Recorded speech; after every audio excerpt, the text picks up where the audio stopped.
Hello everyone, मेरा नाम doctor Salman Ahmad Khan है और मैं कंसल्टेंट फिजियोथेरेपिस्ट हूँ द शोल्डर क्लिनिक गुजरनगर जम्मू में। आज का वीडियो शुरू करने से पहले मैं आपसे दो बातें करना चाहूँगा और पहली बात ये कि मैं आप लोगों को थैंक्स बोलना चाहूँगा। आपने मेरे पिछले वीडियो को इतना पसंद किया, इतना सराहा उसको।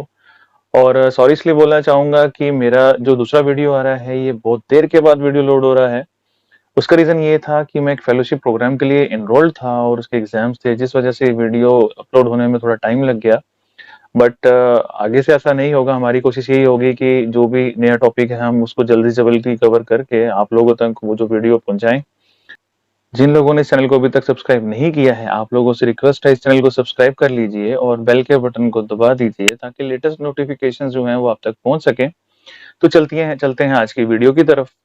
आज का जो टॉपिक रहेगा वो होगा फ्रोजन शोल्डर। और हम कोशिश करेंगे इस वीडियो में इस टॉपिक को भी कवर करने की, उसके ट्रीटमेंट को कवर करने की। और पिछले वीडियोस के रिगार्डिंग कुछ क्वेश्चन आंसर्स हैं, हम उसको भी कवर करेंगे इस वीडियो में। और सबसे जरूरी चीज जो एक हमने इस टॉप वीडियो में से हमने एक प्रोग्राम स्टार्ट किया है वो है मिथ बस्टर का। हम इस वीडियो के द्वारा कुछ मिथ्स को बस्ट करेंगे जो कि आप लोग गलतियां करते हैं। जब आपको ऐसी कोई प्रॉब्लम होती है, हम कोशिश करेंगे आपको समझा सकें कम से कम टाइम में कि आपको क्या चीजें करनी है और क्या चीजें नहीं करनी है। तो चलते हैं आज की वीडियो की तरफ। फ्रोजन शोल्डर बेसिकली कोई प्रॉब्लम नहीं है। हम शोल्डर को पूरा कॉम्प्लेक्स टेंट बोलते हैं।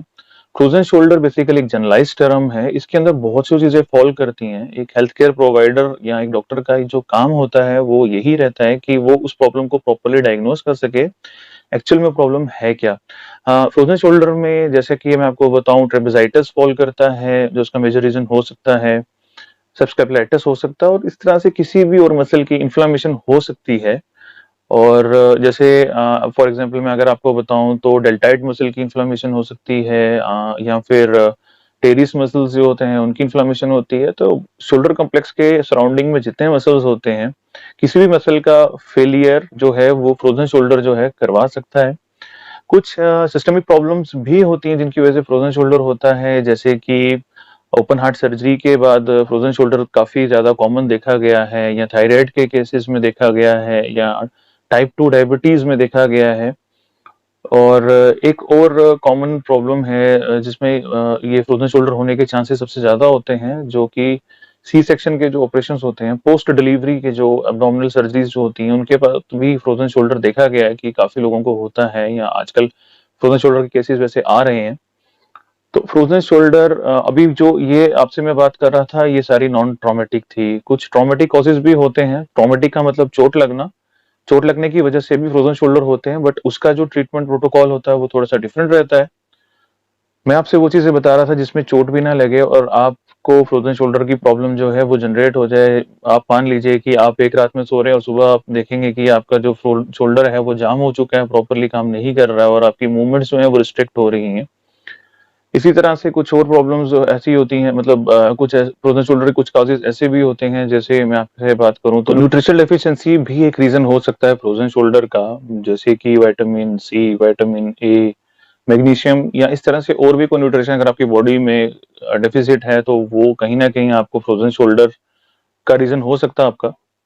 और आज के इस वीडियो में आपको हम कोशिश करेंगे ये सब चीजें समझाने की। हमारे पास दो ऐसे केसेस हैं जिसमें एक हमने करेक्शन जो है वो मस्कुलर की है और दूसरी करेक्शन जो हमने की है वो हमने न्यूट्रिशनल को बैलेंस करके बॉडी में उनका फ्रोजन शोल्डर जो है वो हमने उसको ट्रीट किया है। दोनों जो केसेस हैं उनको ट्रीट करने में हमें 20 से 25 मिनट लगे हैं और 20 से 25 मिनट के बाद का जो रिजल्ट है अभी आप अपनी स्क्रीन पे देखेंगे कि ट्रीटमेंट से पहले उनकी रेंज क्या थी शोल्डर की और वो कितना डिफिकल्ट हो रहा था उनके लिए उठाना, और ट्रीटमेंट के बाद कितना इजीली उन्होंने अपने फ्रोजन शोल्डर को जो है वो ओवरकम किया, कितना इजीली उन्होंने अपनी जो रेंज थी उसको वापस एक्वायर किया, अपनी रेंज को जो वापस हासिल किया और एकदम से वो इजीली अपने शोल्डर को मूव कर पा रहे हैं। तो अभी हम इस चीजों को अभी थ्रू वीडियो इवेलुएट करेंगे। तो चलते हैं अपने वीडियोस की तरफ। ये एक 85 ईयर ओल्ड फीमेल पेशेंट हैं जिनकी जो शोल्डर फ्लेक्शन रेंज है वो अराउंड 75 टू 80 डिग्री तक ही रह चुकी है। इससे ज़्यादा वो उठा नहीं पा रहे हैं। हमारे बार बार बोलने के बावजूद भी वो इससे ज़्यादा ऊपर नहीं उठा पा रहे हैं और पूरा जोर लगाने के बावजूद उनके हाथ कांप रहे हैं। इससे ज़्यादा अपनी रेंज को नहीं लेके जा सकते हैं। A few moments later. ये पेशेंट प्योरली विटामिन करेक्शन के पेशेंट थे और हमें 20 से 25 मिनट लगे इनके करेक्शन के बाद। आप देख सकते हैं फुल रेंज इनकी आ चुकी है। अभी पूरी तरह से बाजू को ऊपर नीचे कर पा रहे हैं। पूरी रेंज इन्होंने अटेन कर ली है सिर्फ कुछ मिनट्स के बाद। प्रॉपर इनकी विटामिन्स इनके हाथ में इनको पकड़ा दिए गए हैं और ये देखिए आपके सामने स्क्रीन पर है कैसे अपने बाजू को ये मदद से ऊपर नीचे कर रहे हैं। ये हमारा सेकंड केस था शोल्डर कलेक्शन का। ये एक 45 ईयर ओल्ड फीमेल पेशेंट है जिनकी जो शोल्डर फ्लेक्शन रेंज है वो अराउंड 125 टू 130 के बीच में अटक चुकी थी। इससे ज़्यादा वो अटेन नहीं कर पा रहे थे और वो ज़्यादा कोशिश कर रहे हैं लेकिन अपने आप को बेंड कर रहे हैं, लेकिन उनकी रेंज जो वो लिमिटेड है। A few moments later. जो केस था ये प्योरली मसल करेक्शन का केस था और जैसे इनके मस्कुलर करेक्शन हमने कर दी उसके बाद इनकी जो रेंज है वो 165 टू 170 डिग्रीज तक आ गई थी शोल्डर फ्लेक्शन की और हमें 20 से 25 मिनट लगे इस रेंज को एक्वायर करने के लिए। उसके बाद रिजल्ट आपके सामने आप देख सकते हैं। तो चलते हैं अपने क्वेश्चन आंसर्स की तरफ।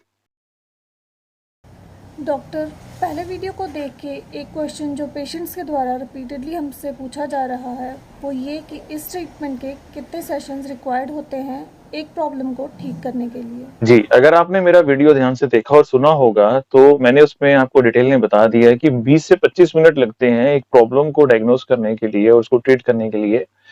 कुछ एक ऐसी चीज है कि डिपेंड करता है कि कितना क्रॉनिक केस है वो और कितनी जगह से आप पहले ट्रीटमेंट करवा चुके हैं उस पर डिपेंड करता है और सिवियरिटी कितनी ज्यादा है प्रॉब्लम की उस पर डिपेंड करता है। सेकंड चीज जो डिपेंड है वो ये कि आपने अपने लाइफ में पहले अपने मसल्स को कितना ट्रेन किया, उनको कितना रीएडुकेट किया है। अगर आपने अच्छे से उनको ट्रेन किया होगा तो हमें उनको रीएडुकेट करने के लिए हमें उनको वापस लाने में ज्यादा टाइम नहीं लगता है, लेकिन अगर आपने शुरू से ही सेडेंटरी लाइफस्टाइल जी है तो उस वजह से थोड़ा टाइम लग सकता है। सेकेंडली, आपकी बॉडी कितनी डेफिसिट है, जैसे मैं आपको बता रहा था कि न्यूट्रिशनली वो बॉडी कितनी कमजोर है, हमें वो भी रूल आउट करना पड़ता है। अगर तो न्यूट्रिशनल डेफिशिएंसी है तो हमें पहले उसको भी कवर करना पड़ता है। ये थोड़ा सा टाइम कंज्यूमिंग होता है। अगर आपकी बॉडी हर तरीके से परफेक्ट कंडीशन में है और आपकी बॉडी में कोई डेफिशिएंसी नहीं है, सिर्फ आपकी बॉडी को मस्कुलर बैलेंस की जरूरत है, तो 20 से 25 मिनट बहुत होते हैं एक पेशेंट को ठीक करने के लिए। डॉक्टर, ऐसा देखा गया है कि स्पोर्ट्स पर्सन में फ्रोजन शोल्डर बहुत कॉमन होता है, ऐसा क्यों? देखिए, स्पोर्ट्स इंजरीज जो होती हैं वो ट्रॉमेटिक बेस्ड इंजरीज होती हैं, उसमें चोट के जो सिम्टम्स होते हैं वो ज्यादा होते हैं। प्लेयर्स हमेशा अपनी प्रॉब्लम्स को लेट गो करते हैं प्रॉपरली, कभी उसको ठीक नहीं करते हैं। उसमें बहुत से फैक्टर्स और भी इन्वॉल्व होते हैं, मेंटल स्ट्रेस होता है, न्यूट्रिशनल डेफिशिएंसी इम्बैलेंसेस होते हैं। लाइक कि स्पोर्ट्स के जो प्लेयर जो हैं ये वर्ड ऑफ माउथ पे ज्यादा काम करते हैं। लाइक अगर कोई एक गेम का प्लेयर है, अगर वो से ये बोल रहा है कि मैंने ये डेफिशिएंसी को कवर करने के लिए मैंने फलां सप्लीमेंट ले लिया है, आप भी ले लो, हमें पता नहीं है कि उस सेकंड प्लेयर को उस सप्लीमेंट की रिक्वायरमेंट है या नहीं है, बट वो अननोइंगली उस सप्लीमेंट को कंज्यूम कर रहा है और हो सकता है उसकी बॉडी में उसकी वजह से टॉक्सिसिटी हो रही हो, वो हम जानते नहीं है। सेकेंडली क्या होता है कि प्लेयर अपना बेस्ट देने के लिए हमेशा अपने मसल्स को ओवर यूज करता है।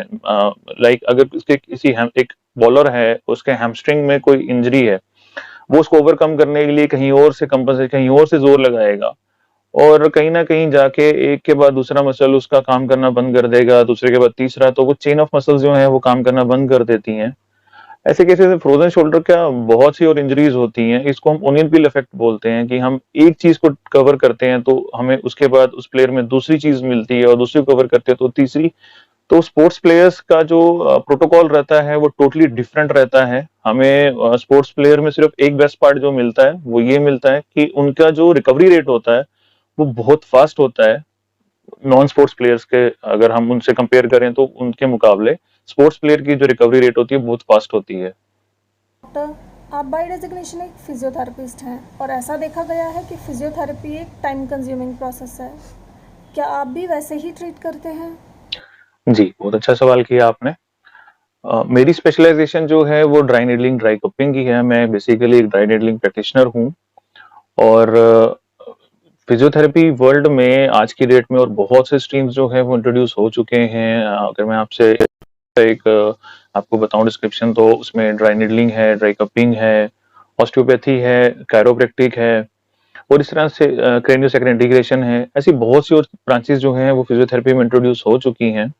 इन टेक्निक्स को यूज करके हम जल्दी से जल्दी पेशेंट को जो है उसको रिलीफ देते हैं और उसको जल्दी से जल्दी ठीक करने की कोशिश करते हैं।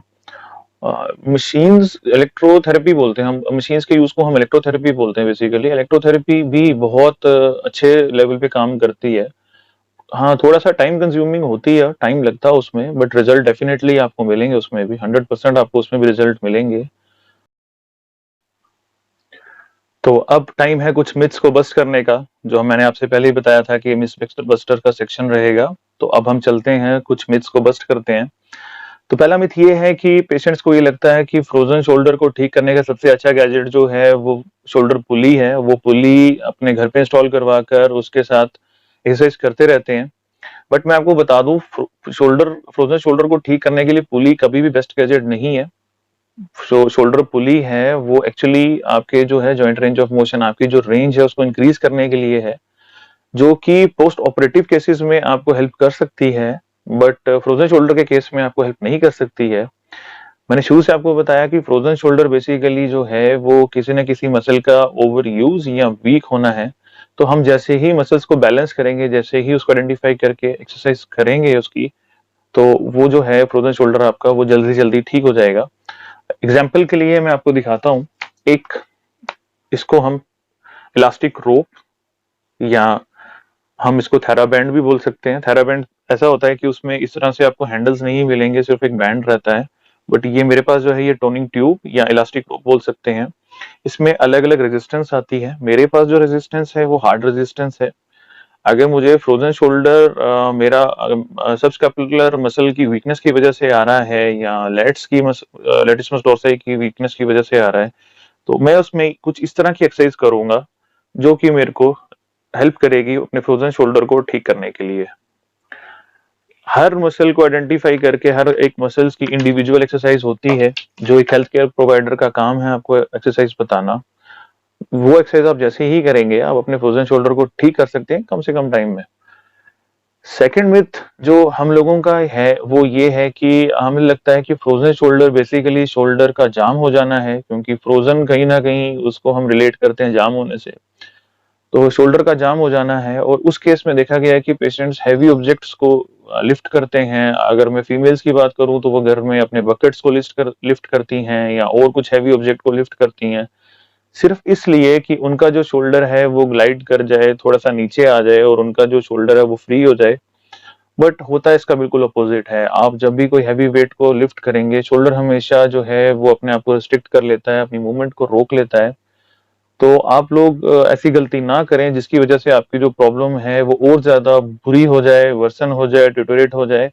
कोशिश करिए कि आप किसी अच्छे डॉक्टर से मिलिए, किसी अच्छी फिजियोथेरेपिस्ट से मिलिए, और वो आपको गाइड करेंगे प्रॉपरली आपको क्या एक्सरसाइज करनी है, ताकि आपका फ्रोजन शोल्डर जो है वो जल्दी से जल्दी ठीक हो सके।